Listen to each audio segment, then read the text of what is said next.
السلام علیکم ورحمۃ اللہ وبرکاتہ۔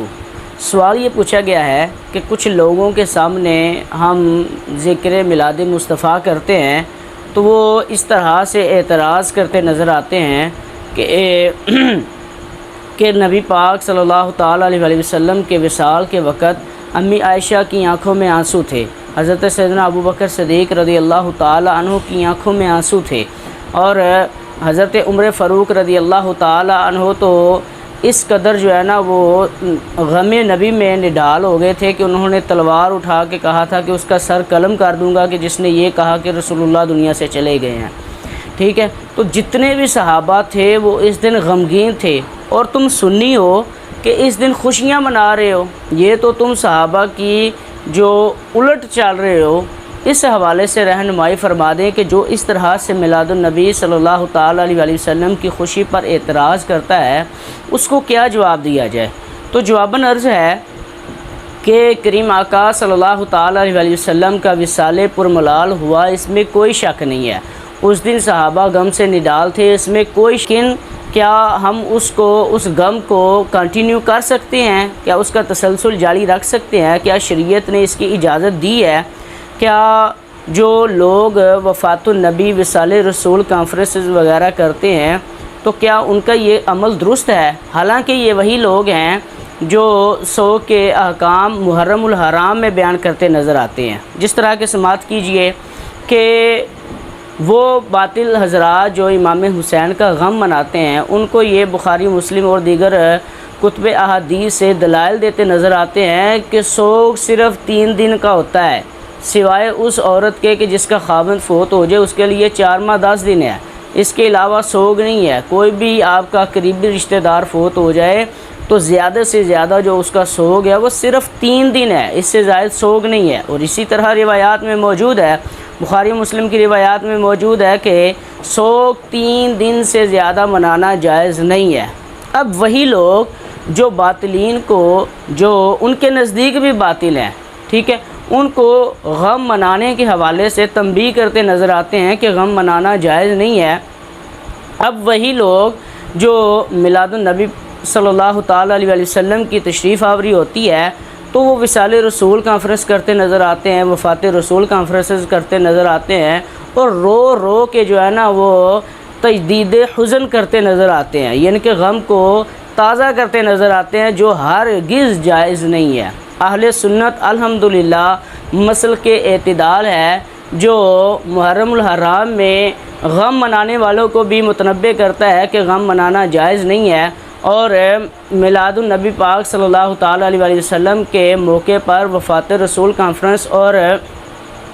کریم آقا صلی اللہ علیہ وسلم کا غم منانے والوں کو بھی متنبہ کرتا ہے کہ یہ غم منانا جائز نہیں ہے۔ اور اسی طرح پھر یہ صرف اور صرف اس لیے کیا جاتا ہے کہ یہ میلاد سے روک سکے، میلاد النبی پاک صلی اللہ تعالیٰ علیہ وسلم سے مسلمانوں کو یہ روک سکیں۔ کریم آقا صلی اللہ تعالیٰ علیہ وسلم کا جو جشن مناتے ہیں، سرکار علیہ السلام کی آمد کی خوشی کرتے ہیں، یہ اس سے منع کرنے کے لیے صرف اور صرف منع کرنے کے لیے سب کچھ کرتے ہیں۔ حالانکہ ان کو جب قرآن پاک کی واضح آیات دکھائی جاتی ہیں، قُلْ بِفَضْلِ اللَّهِ وَبِرَحْمَتِهِ فَبِذَلِكَ فَلْيَفْرَحُوا،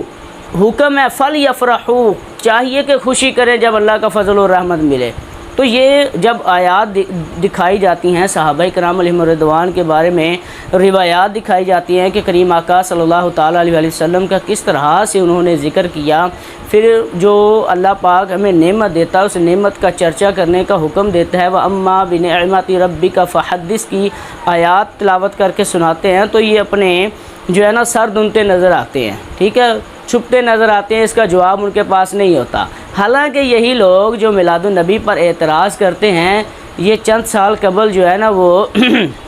سیرت النبی، میلاد النبی، جتنے بھی پروگرام ہوتے تھے ان سب پر اعتراض کرتے تھے، لیکن اب جو ہے نا خود یہ سیرت النبی کانفرنسز کرتے نظر آتے ہیں، ٹھیک ہے، ذکر ولادت رسول کانفرنسز کرتے نظر آتے ہیں۔ جب ہم سے یہ کہتے ہیں کہ میلاد النبی جو ہے نا وہ منانے کی کیا دلیل ہے، تو ہم کہتے ہیں کہ جو سیرت النبی کانفرنس کرنے کی دلیل ہے وہی ہمارے میلاد النبی کانفرنس کرنے کی دلیل ہے، وہی ہمارے میلاد النبی محفل میلاد النبی کی جو ہے وہ دلیل ہے۔ ہم جو ہے نا ان کا جو اب منہ توڑ جواب ہے نا انہی کے گھر سے دیتے ہیں، جو چند سال قبل جو ہے نا ہم پہ اعتراض کرتے تھے، یہ محفلیں کیوں مناتے ہو، یہ یوں کیوں کرتے ہو، یہ یوں کیوں کرتے ہو، یہ تو بدعت ہے، یہ تو یوں ہے، لیکن اب وہ خود ہی جو ہے نا اس لپیٹے میں آ گئے اور یہ اب سیرت النبی وغیرہ کرتے نظر آتے ہیں۔ حالانکہ یہ میں نے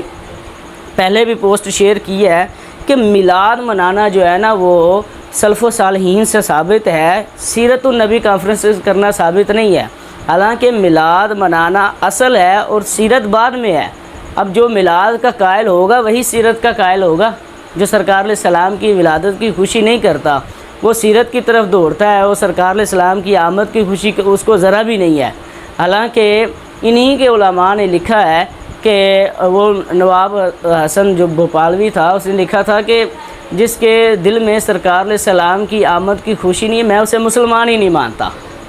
یہاں تک اس نے لکھ دیا۔ لیکن یہ لوگ ہیں کہ اپنی جو ان کی جو یوں سمجھیں کہ سطحی علم اور پھر جو